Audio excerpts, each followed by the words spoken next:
Olá, queridas irmãs, queridos irmãos. Começamos mais um programa, O Espírito da Letra, analisando a 11ª obra do Espírito André Luiz, através da mediunidade de Chico Xavier, o livro Mecanismos da Mediunidade.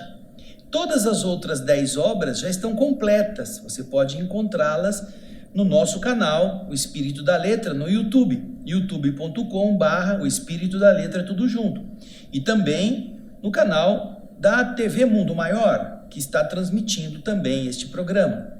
Lá nos arquivos você vai encontrar, nos programas já executados, os capítulos de todos os outros livros, basta você procurar nos anos anteriores. Mas no nosso canal no YouTube você tem todos os livros reunidos juntos numa mesma página. Então você pode, além de estar acompanhando os 10 que já estão prontos, começar a acompanhar conosco o 11º que estamos fazendo agora. Diferentemente dos livros anteriores, tanto este quanto o Evolução em Dois Mundos tem uma abordagem muito mais específica, não é uma história, não tem personagem. Se Evolução em Dois Mundos tinha uma ligação bastante grande com a parte da ciência, da medicina, da biologia, este terá uma ligação muito grande com a parte da eletrônica, da física, da química, porque vai tratar da mediunidade e seus mecanismos.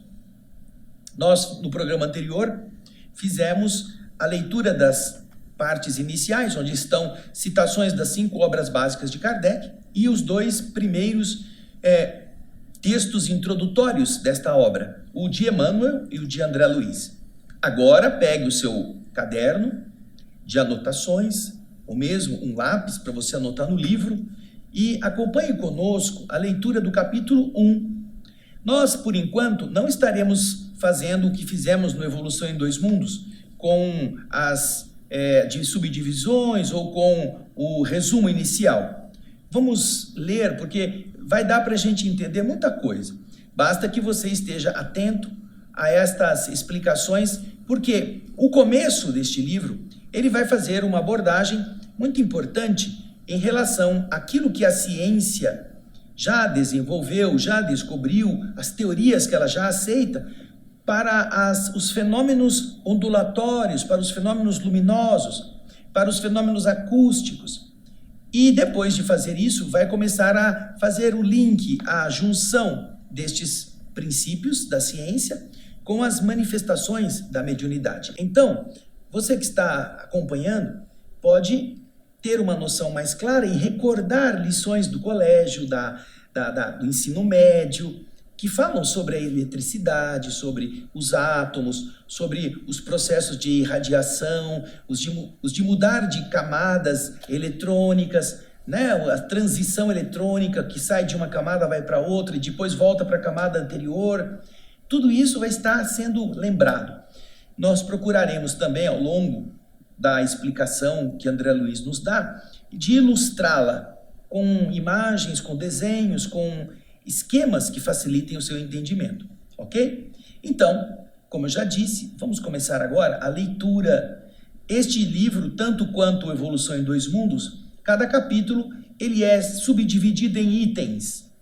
André Luiz usou essa técnica com assuntos dentro do princípio geral e suas subdivisões em termos para ele desenvolver toda a ideia. Vamos então ao nosso primeiro slide? Acompanhe conosco.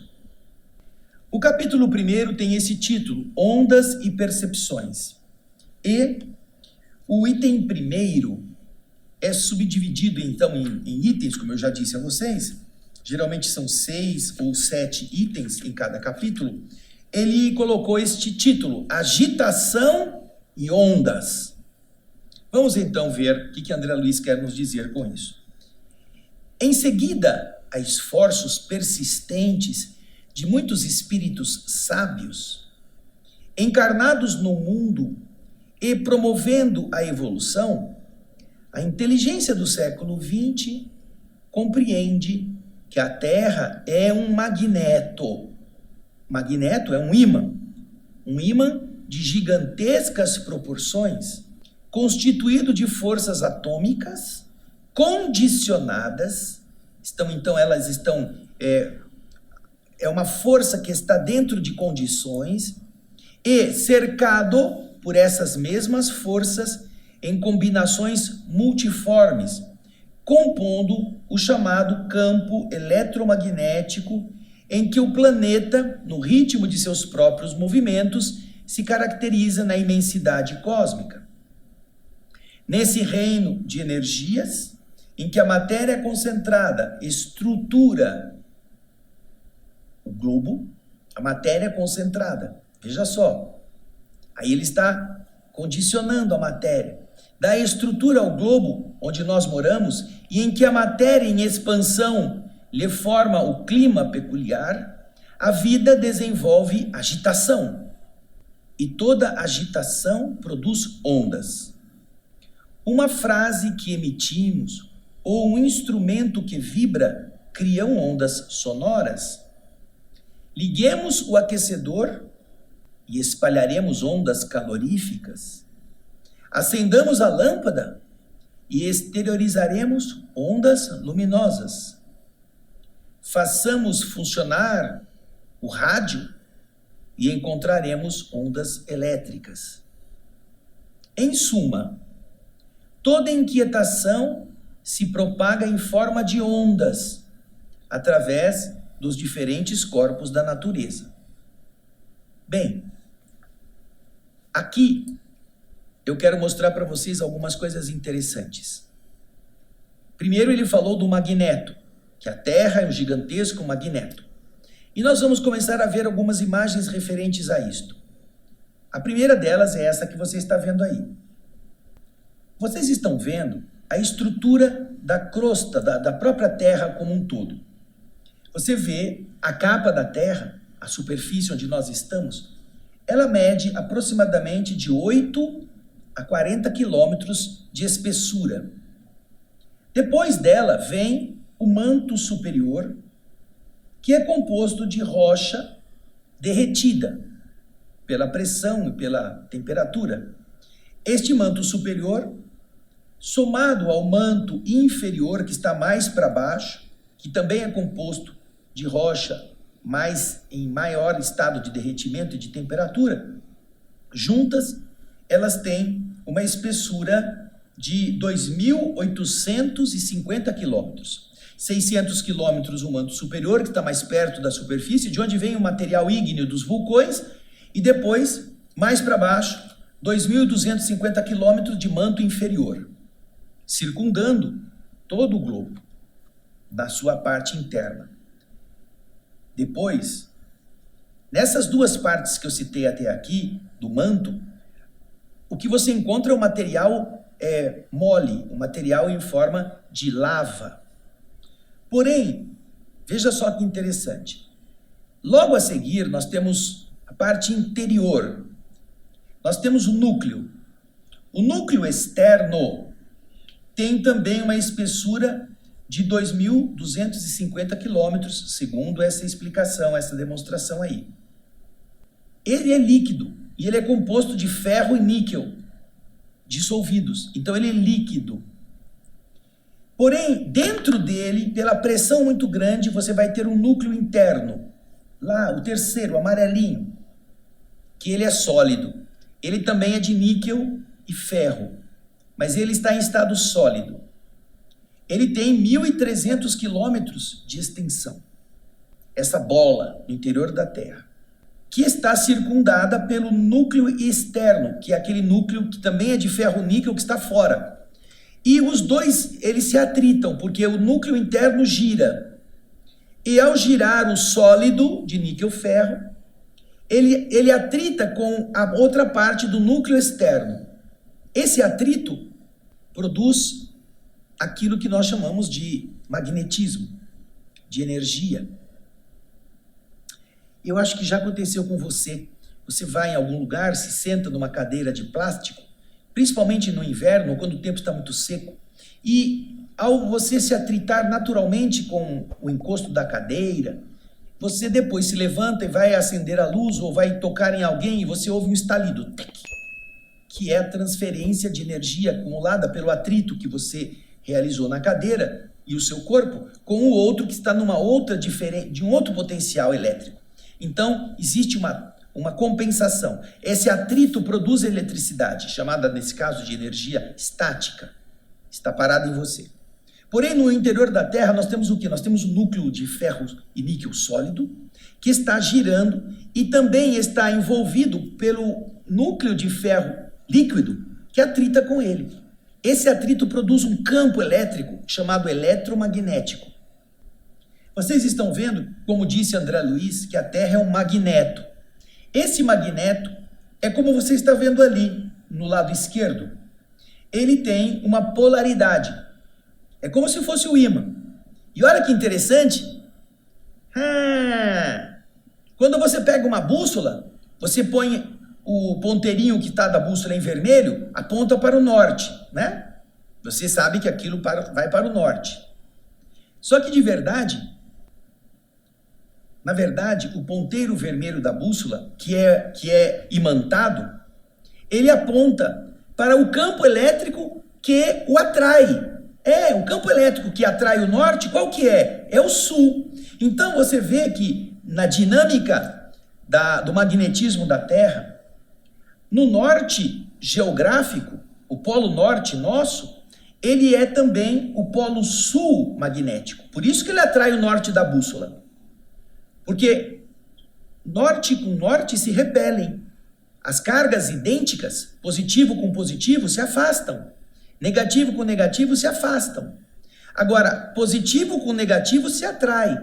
Então você vê que esse magneto cria estas linhas de força que saem do polo norte, que está lá no sul, e se dirigem em curvas para o polo sul, que está lá no norte, magnético. Então a sua agulha, que tem o norte naquele ponteirinho vermelho, ele aponta, na verdade, para o sul magnético, porque é o sul que atrai o norte. Enquanto que a parte de baixo aponta para o norte, que está lá no sul, o norte magnético. É interessante, né? Muito legal, porque a gente vai recordando coisas da nossa escola básica, dos nossos cursos de física, de colegial, não é? E aí, você voltando à imagem, você vê que existem linhas. Se você pegar um ímã, colocar embaixo de um papel e jogar limalha de ferro por cima, elas vão se alinhar exatamente nessa forma. Elas vão ter essas curvas. E quando isto ocorre no papel, você está observando os campos eletromagnéticos que o ímã gera. E isso acontece também na Terra. Então você percebe que a Terra ela é encapada por um campo eletromagnético que a defende das forças cósmicas. E você vê isso do lado direito na imagem. Olha lá, você tem a Terra no centro. Do lado esquerdo você vê o vento solar que vem soprando do Sol, as partículas carregadas eletricamente, que se chocam contra o campo eletromagnético que é formado pelo magneto interior da Terra. E obviamente isso protege, em primeiro lugar, a atmosfera da Terra. Se não houvesse este campo criando uma barreira, o vento solar acabaria com a nossa atmosfera, levaria o nosso oxigênio, os gases levaria embora, nós não poderíamos respirar mais, não teríamos oxigênio. Então, o campo eletromagnético protege a estrutura atmosférica do vento solar. E ao mesmo tempo, também capta as partículas carregadas eletricamente que vêm do Sol para fazerem com que elas migrem ou para o Polo Norte ou para o Polo Sul, diminuindo o impacto eletromagnético nos corpos organizados, porque nossos corpos feitos com células e estruturas biológicas precisam de um cuidado, de um zelo, para evitar que haja em nosso interior mutações que nos prejudiquem. É a mesma coisa que acontece quando algum médico pede para você fazer uma chapa de raio-x e você tem que entrar numa sala fechada com paredes de chumbo e o operador do raio-x põe em você uma crosta de chumbo na área em que não vai precisar da irradiação, vai fazer um raio-x da tireoide, então ele programa tudo, põe tudo a defesa da parte do tórax e ele vai lá numa outra casinha lá fora para disparar o elemento que vai poder visualizar neste exame a sua tireoide, por exemplo. Então, e por que ele se esconde? Porque aquelas emissões de onda, como já estão no mesmo ambiente que nós, podem passar pelas nossas células e promover mutações genéticas, alterações no padrão interno dos genes. Então, para que isso não aconteça em termos gerais, globais na Terra, este campo eletromagnético defende a Terra também dessas forças cósmicas que não são só do Sol, elas são espalhadas no universo inteiro, vêm de toda parte, inclusive de estrelas distantes, e que quando encontram estas linhas de força azuladas que estão em volta da Terra, elas caem nessas linhas, interagem com os íons, com os átomos, os elétrons que estão ali, e elas são levadas para os polos. E é onde você vê as auroras boreais e as auroras austrais. Então ele está dizendo que o nosso mundo é exatamente esse complexo magnético, em que estas forças interagem e que as ondas produzidas pela agitação do Sol vão encontrar também aqui as energias produzidas pela agitação dos elementos no interior da Terra, como um grande magneto. A Terra, portanto, formada por forças de grandes proporções, protegendo a estrutura da vida que aqui está. Então, estas ondas são consequência e elas estarão variando de apresentação. Ora, elas serão ondas elétricas, serão ondas luminosas, serão ondas sonoras, serão ondas de cores coloridas. E toda essa inquietação sai da sua origem e chega ao destino através de ondas pelos diferentes corpos da natureza. Ok? Bom, aí vamos para o item seguinte. Tipos e definições. As ondas são avaliadas segundo o comprimento em que se expressam, dependendo esse comprimento do emissor em que se verifica a agitação. Ou seja, as ondas, elas têm uma forma de se propagarem. E esta forma depende do emissor em que a agitação acontece. Uma fina vara tocando as águas de um lago vai provocar ondas pequenas, ao passo que a tora de madeira arrojada, jogada ao lençol líquido, vai traçar ondas bem maiores. Um contrabaixo, aquele instrumento que parece um violino, mas ele é grandão, que produz um som mais grave. Esse contrabaixo, ele vai produzir estas ondas muito longas, enquanto que um flautim, aquela flauta bem pequenininha, o piccolo, vai gerar estas ondas muito curtas e, portanto, muito agudas. As ondas ou oscilações eletromagnéticas são sempre da mesma substância. Porém, elas se diferenciam na estrutura do seu comprimento ou distância, que se segue do penacho ou crista de uma onda à crista da onda seguinte, em vibrações mais ou menos rápidas, ou mais rápidas ou menos rápidas, conforme as leis de ritmo em que se possa identificar a frequência diversa. Aí ele pergunta, mas o que é uma onda? Então, até aqui, nós estamos, antes de ver o que é uma onda, estamos aprendendo que a onda, que tem essa forma, ela tem uma estrutura. Ela pode ser bem longa, ou ela pode ser curtinha. Então, você vê que o som grave é produzido por uma onda longa.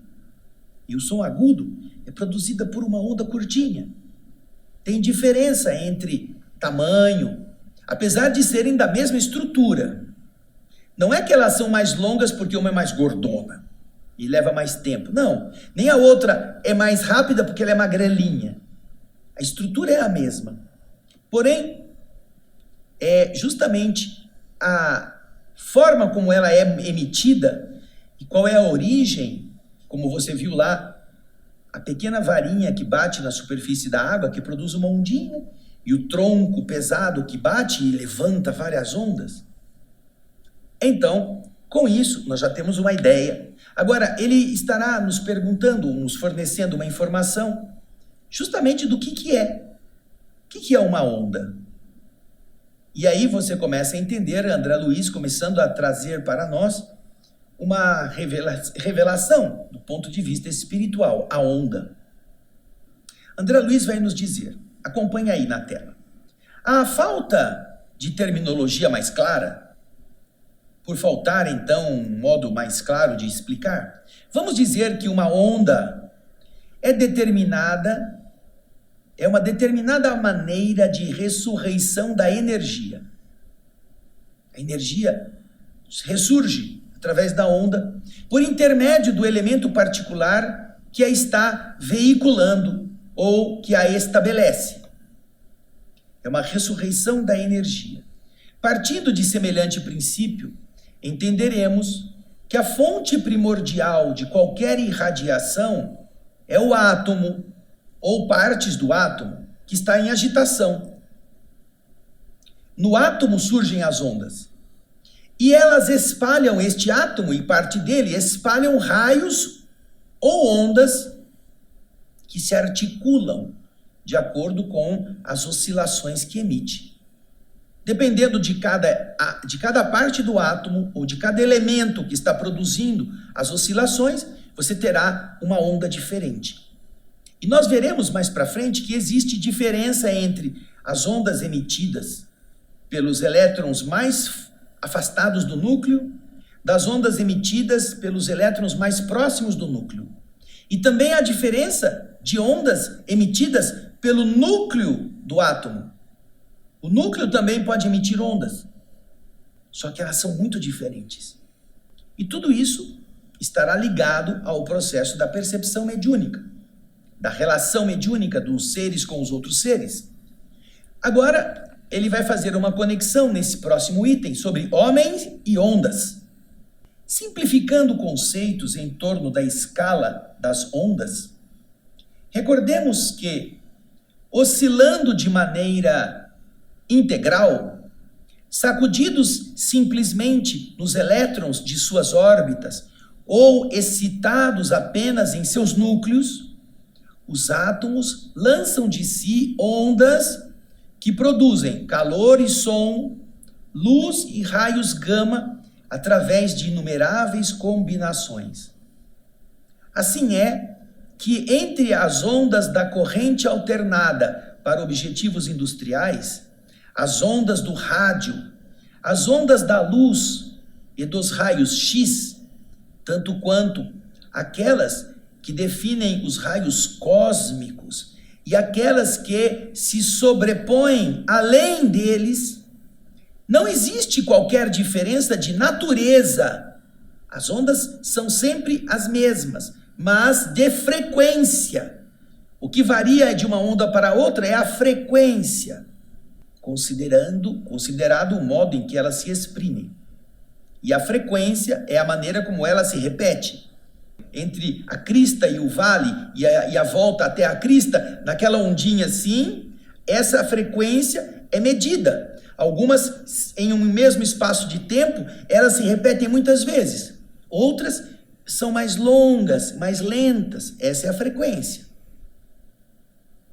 E então, continua André Luiz, o homem, colocado nas faixas desse imenso domínio de ondas que existe no universo, em que a matéria, quanto mais estudada, mais se demonstra um feixe de forças em uma combinação temporária. A matéria, como diz André Luiz em outros livros, é a luz coagulada, é a luz que foi capturada por um campo gravitacional e perdeu essa potência de irradiação, ou seja, a matéria, como ele disse aí, que o homem ele é colocado nessa grande estrutura, nesse domínio que nós chamamos de matéria, que na verdade não é mais do que onda, que é energia que foi associada, que foi capturada, como ele diz aí, combinada, e que somente assinala as ondas que se lhe afinam com o modo de ser. O homem só percebe aquelas ondas que estão dentro do campo em que ele está. E é interessante você ver isso agora na imagem que você vai ver na tela. Olha que interessante essa imagem, porque muitas pessoas até não sabem. Nós vivemos no mundo de ondas. Todas as agitações de átomos que existem no universo produzem ondas. Porém, veja só, o corpo humano está adaptado no mundo material e ele é capaz de perceber, no caso da luz visível, aquilo que ele enxerga, apenas ondas que estão entre essas pequenas faixas ali, ó. Essa onda colorida que você está vendo do infravermelho à ultravioleta, você está vendo à direita o infravermelho e à esquerda o ultravioleta. Você vê que esta pequena faixa está lá entre o UV e o infravermelho, lá em cima. Lá em cima, naquela linha que está em cinza, é exatamente a linha onde nós nos movemos. Nós só conseguimos perceber com os nossos aparelhos orgânicos aquilo que está naquela pequena faixa estreita lá em cima, que é um comprimento de onda que vai de 400 nanômetros a 700 nanômetros, que é o tamanho da frequência, do espaço da onda. Lá em cima você vê a onda, desde aquela bem curtinha até a onda mais larga. E você vê como que elas são chamadas: raios gama, raios X, ultravioleta, infravermelho, micro-ondas e ondas de rádio. Estas são, e você vê ali, tem ondas que tem 1 metro, ondas que tem muito mais do que isso, 10, 100, 1000 metros, e ondas que são cada vez menorzinhas, a chegarem nos nanômetros.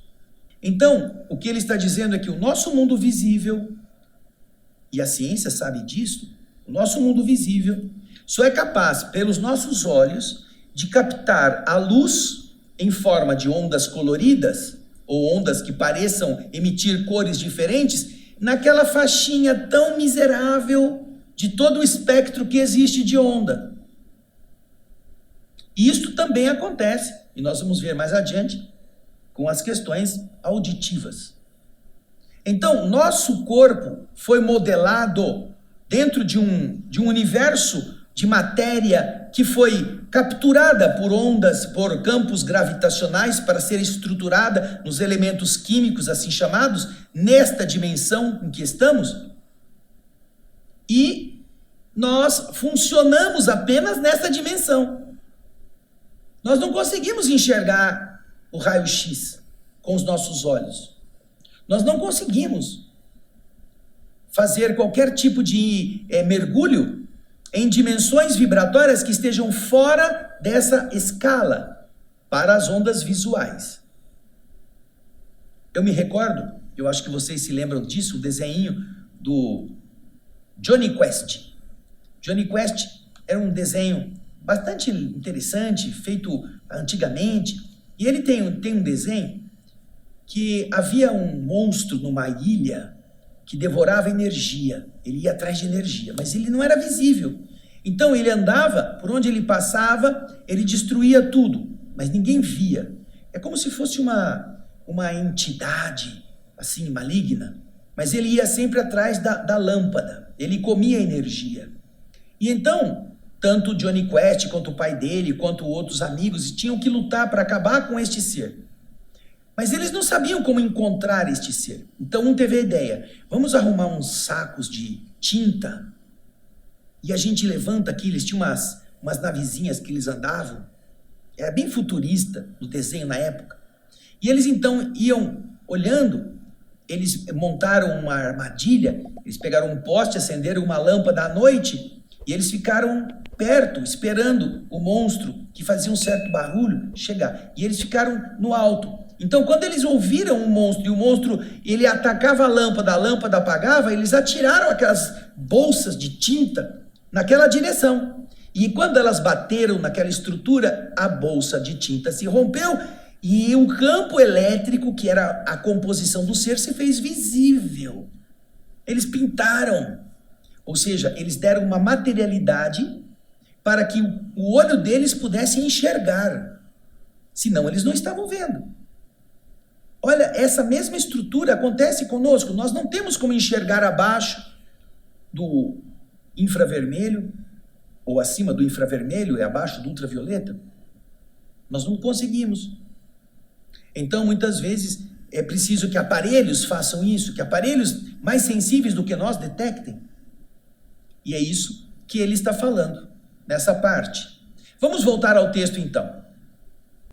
Nós temos o homem, então, dessa maneira, como um viajante do cosmos, respirando num vastíssimo império de ondas, que se comportam como massa ou vice-versa, condicionado nas suas percepções a esta escala do progresso que ele já alcançou. Progresso esse que se mostra sempre acrescentado pelo patrimônio de experiência em que ele se gradua no campo mental que lhe é característico, em cujas dimensões revela o que a vida já lhe deu, ou tempo de evolução, e aquilo que ele próprio já deu à vida, ou tempo de esforço pessoal na construção do destino.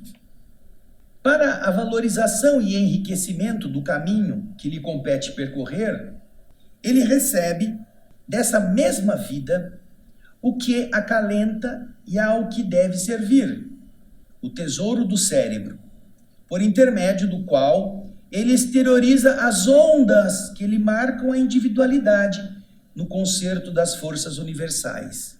E absorve, ele oferece as ondas e absorve aquelas com as quais pode entrar em sintonia, ampliando os recursos do seu cabedal de conhecimento e das quais se deve aproveitar no aprimoramento intensivo de si mesmo, no trabalho da sua própria sublimação. Então entendemos até aqui que também o ser humano vai precisar valer-se dessa interação com estes campos energéticos.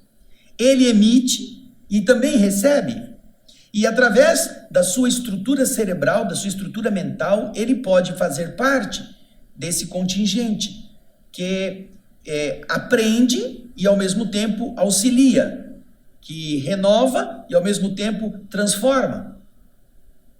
Tudo isso é muito interessante porque vai nos mostrar que nós somos também parte desta matéria que, na verdade, o nosso corpo vibratório, o nosso corpo físico, aliás, é uma consequência da captura de ondas no campo eletromagnético da matéria densa. Nós somos formados de átomos, fisicamente falando. Porém, nós somos espírito e também temos uma outra dimensão vibratória. Veja só por que André Luiz está explicando todo este conjunto de campo eletromagnético, de ímã na estrutura da nossa convivência normal. E isso é importante que nós pensemos, tá bem? Bem, nós vamos continuar a leitura deste próximo que é o continente do infrassom. Agora ele vai falar do som, olha lá. Os ouvidos se ajustam e os olhos humanos também a certos balizas ou limites naturais de percepção, circunscritos aos órgãos da própria estrutura, os órgãos próprios dessa estrutura de enxergar ou de ouvir. E aí ele vai explicar, olha, abaixo de 35 vibrações por segundo, a criatura encarnada, ou que ainda se mostre fora do corpo físico, em condições assim semelhantes, movimenta-se no império dos infrassons, que são as estruturas que estão abaixo daquilo que o homem é capaz de captar. Porque os sons continuam existindo sem que se disponha de recursos para percebê-los ou assinalá-los. A ponte, pressionada por grande veículo ou locomotiva que avança sobre trilhos, agita a porta da residência que está não muito longe. Porta essa cuja inquietação se comunica a outras portas mais afastadas em regime de transmissão infrassom. O barulho faz tremer o vidro, faz tremer mas às vezes a pessoa não escuta, mas a coisa está tremendo. Nesse domínio das correntes imperceptíveis, identificaremos as ondas eletromagnéticas de Hertz, que se exteriorizam da antena alimentada pela energia elétrica e que, apresentando frequência aumentada, com o emprego dos chamados circuitos oscilantes, constituídos com o auxílio de condensadores, que são aparelhos elétricos que o homem produziu, são capazes de gerar as ondas da telegrafia sem fio e do rádio comum, começando pelas ondas longas até aproximadamente 1000 metros, na medida equivalente à frequência de 300.000 vibrações por segundo, ou 300 quilociclos, e avançando pelas ondas curtas, além das quais se localizam as ondas métricas ou decimétricas, disciplinadas em serviço do radar e da televisão. Em semelhantes faixas de vida, que a ciência terrestre assinala como o continente do infrassom, circulam forças complexas. Contudo, para o espírito encarnado, ou ainda que esteja condicionado às sensações do plano físico, apesar dele já estar do outro lado, não existe nessas regiões da natureza senão o silêncio. Eles não escutam. Espíritos não escutam e encarnados não escutam, fora daqueles limites que ele está citando aqui. Agora ele vai falar dos sons que nós percebemos, no próximo subtítulo. Vamos lá. Ele diz assim, acompanhem comigo. Sons perceptíveis.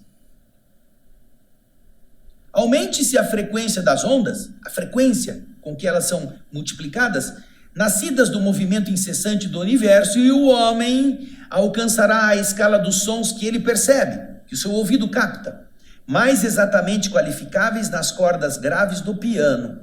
As cordas graves, aquele som mais grossão.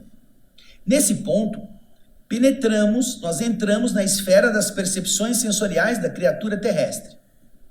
Porquanto, nesse grau vibratório, as ondas se transformam em fontes sonoras que afetam o tímpano, gerando os chamados tons de Tartini, ou tons de combinação, com efeitos psíquicos, segundo as disposições mentais de cada indivíduo.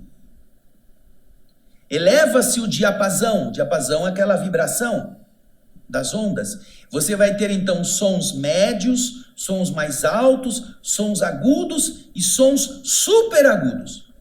Quando chegamos na fronteira aproximada de pouco mais de 15.000 vibrações por segundo, não raro, o ouvido vulgar atinge a zona limite, não consegue ouvir mais nada. A partir daí. Há pessoas, porém, que depois desses 15.000 ainda escutam. Algumas pessoas têm uma capacidade auditiva um pouco melhorada. Agora, animais diversos, como os cães, portadores de profunda acuidade auditiva, escutam ruídos no ultrassom, para além das 40.000 vibrações por segundo. A gente para nas 15.000 e os cachorros escutam além de 40.000 vibrações por segundo. E a escala prossegue, subindo em recursos e proporções inimagináveis aos sentidos vinculados ao mundo físico. Outros reinos ondulatórios, que você vai vendo agora na sequência, salientam-se no oceano da vida infinita. Existem muitos outros reinos de ondulação que se estendem, ofertando novos campos de evolução ao espírito, que a mente ajustada às peculiaridades do planeta não percebe. Nós estamos presos nessa caixa de 3 dimensões. Sigamos através das oscilações mais curtas e seremos defrontados pelas ondas do infravermelho. Começam a luz e as cores visíveis ao olhar humano. As micro-ondas, em manifestação ascendente, determinam nas fibras intrarretinianas, segundo potenciais elétricos que são próprias delas, as imagens das 7 cores fundamentais, facilmente perceptíveis na luz branca, que as reúne por intermédio do prisma comum. Quando você põe a luz branca no prisma, ela se divide nas cores do espectro, criando igualmente efeitos psíquicos em cada criatura, conforme os estados mentais que elas apresentem. Eleva-se então a ordem das ondas e surgem depois do vermelho, o alaranjado, o amarelo, o verde, o azul, o azulado, o anilado e o violeta.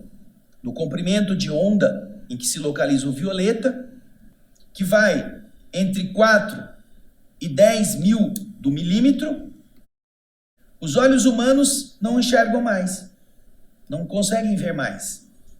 Porém, a série das oscilações continua em progressão constante e a chapa fotográfica, situada na vizinhança desse espectro, revela a ação fotoquímica do ultravioleta. E, ultrapassando o ultravioleta, aparecem as ondas imensamente curtas dos raios X, dos raios gama, dirigindo-se para os raios cósmicos, a cruzarem por todos os departamentos do globo. Semelhantes notas oferecem ligeira ideia da transcendência, da sublimidade das ondas no reino do espírito, com base nas forças do pensamento. E assim, nós vamos entendendo, como você pode acompanhar comigo, vamos entendendo que todo este fenômeno que nós estamos vivendo se baseia exatamente na oscilação dos elétrons, dessas forças que vão sendo capturadas e que vão sendo identificadas pelas estruturas biológicas que existem em nós para podermos ouvir a oscilação do som, ver a oscilação luminosa, sentir a oscilação calorífica, porque nós estamos presos num campo de densidades específicas que é capaz apenas de perceber esses padrões e que, obviamente, não pode negar a existência de outros padrões quando os nossos aparelhos são capazes de detectá-los. Assim também, não podemos negar a existência do mundo espiritual se nossos olhos não são capazes de vê-los. E é esta a maneira pela qual André Luiz está nos explicando todo este começo. Eu espero que você se sinta estimulado em buscar informações lá do tempo da física do colégio, porque tudo que ele disse aqui nós já vimos na escola. Tá bem? E agora, na próxima semana, nós vamos para a conquista da microfísica, o capítulo 2. Eu espero você. Obrigado pela audiência, aguardamos você no próximo Espírito da Letra e esperamos que você possa anunciá-lo para os seus amigos e, com isto, ampliar o número das pessoas que podem aproveitá-lo. Grande abraço, até o próximo Espírito da Letra e muita paz.